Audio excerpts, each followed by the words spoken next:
दोघातलं एक कुणीतरी व्यवहार ज्ञानामध्ये हुशार पाहिजे, पती किंवा पत्नी. दोन्ही येडे म्हणल्या पटांगणच. हा, आणि शक्यतो ह्याच हुशार असतात बचत गट, महिला मंडळ. हा, लय अत्यंत हुशार. शेतकऱ्याचा प्रपंच तर फक्त महिलांमुळेच टिकून आहे. तुम्हाला खरं सांगतो, शेतकऱ्याचा 80% प्रपंच शेतकऱ्याची बायको हँडल करते.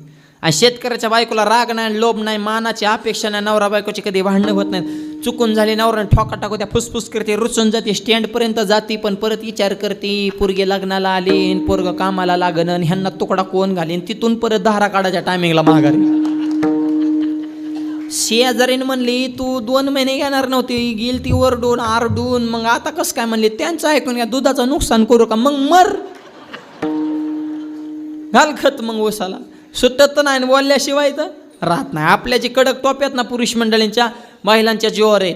आणि महिलांना मातृशक्तीला नावं ठेवण्याचा कोणाचाच अधिकार नाही. आमच्यातली काय काय महाराज मंडळी म्हणतात की एखादी गोष्ट जर सांगितली ती गोष्ट महिलांच्या पोटामध्ये राहत नाही, लगेच पुढच्याला सांगून टाकते. नीट ऐका, अख्खं जग म्हणतं की महिलांच्या पोटामध्ये काहीच राहत नाही, पण मी म्हणतो अख्ख्या जगाला अगोदर महिलांच्याच पोटात राहावं लागलं, मग जन्माला यावं लागलं.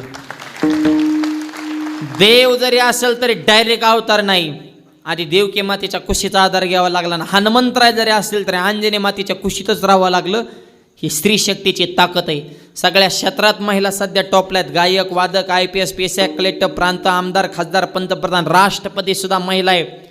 द्रौपदी मुर्मू, ऐका ना, देश तुमच्या ताब्यात आहे, राष्ट्रपती, आणि आपण फक्त पती.